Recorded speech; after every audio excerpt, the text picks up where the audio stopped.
boys and girls. This is Miss Bettis, and we are going to continue to read Midnight on the Moon by Mary Pope Osborne. Chapter 7, The Moon Man. Jack's heart nearly stopped. He could hear Annie talking. "Hi," she said. "We come in peace." There was silence. Then Jack heard Annie say, "Thank you. I have to help my brother up now." A moment later, Annie rolled Jack onto his pack. She grabbed his hand and pulled him up. "Thanks," said Jack. Once he was standing, the Moon Man was a few feet away.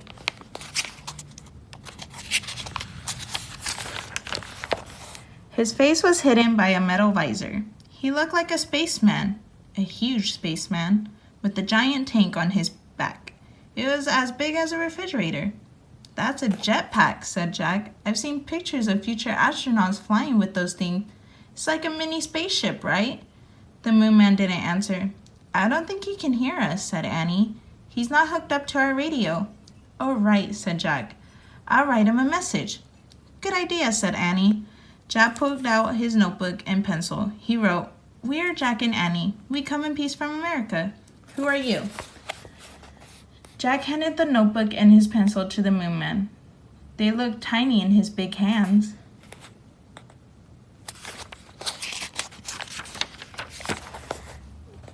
The Moon Man looked down at the message. He looked at the tiny pencil, then he turned the notebook over. Jack and Annie watched as the Moon Man put the pencil to the paper. He was writing something very carefully.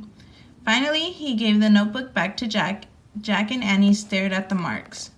"Stars?" said Annie. "He drew stars.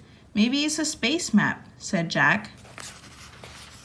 "Space map?" said Annie. "Hey, Jack, map. Stars with an M." "Oh, wow," said Jack. "This must be the fourth M thing."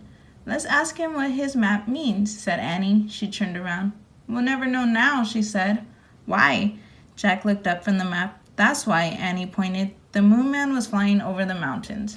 "Thanks," Annie cried. Chapter 8. One star to another.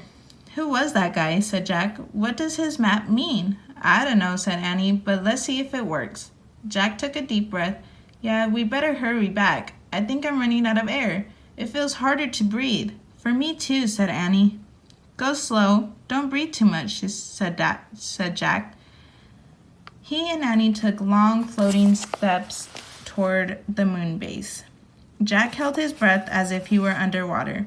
By the time they got to the white dome, he was ready to burst. Annie pushed a button beside the huge door. It slid open. They hurried into the airlock. The door closed behind them, and the door to the hallway opened. Jack opened the visor of his helmet. He took a long, deep breath and let it out. "Let's get out of these suits," said Annie. "Good idea." Jack was dying to free his arms and legs. As they moved clumsily into the spacesuit storeroom, Jack felt heavy again. He and Annie unlocked each other's helmets, gloves, and boots and pulled everything off. Then they stepped out of their bulky suits. "Phew," Jack said. He took off his glasses and rubbed his eyes. It was great to be free, even if he no longer felt as light as a feather. "Hurry, Peanut's waiting," said Annie. She led the way down to the steps to the bright landing chamber. "Yay," she said softly. Jack was relieved to see the tree house still there. Soon they'd be heading home. He couldn't wait. Jack and Annie crawled through the tree house window. "We're back, Peanut," said Annie. Squeak! Peanut ran to the letter M. "We missed you," said Annie. She patted the mouse's head. "We met a moon man." "Sorry, Peanut, but you have to move," said Jack. "We have to put the map on the M." Annie gently lifted the mouse off the M. Jack tore the star map out of his notebook. He placed it on the M next to the mammoth bone, the mango, and the moonstone. He sighed, then sat back on his heels. "Hand me the Pennsylvania book," he said. "They need the Pennsylvania book to get back home." There was silence. Jack turned and looked at Annie. "It's not working, Jack," she said. "The book's not here." "What? Was the map the wrong thing?" They looked around the treehouse. "It's definitely not here," said Annie. "Oh no."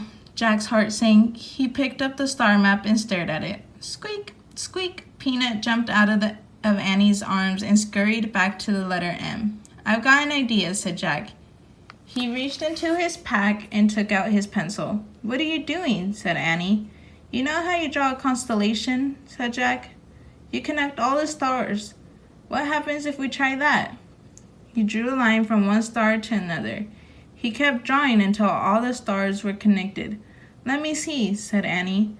Jack held the paper out so they could both study it. It looks like a mouse, said Annie. Yeah, said Jack.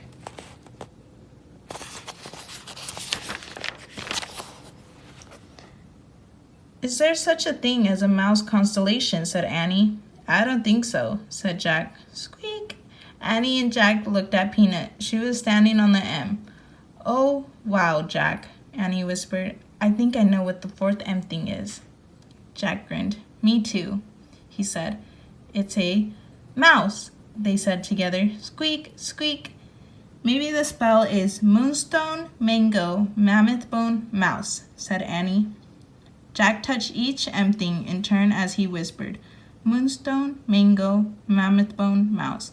Let's say it over and over and see what happens, said Annie.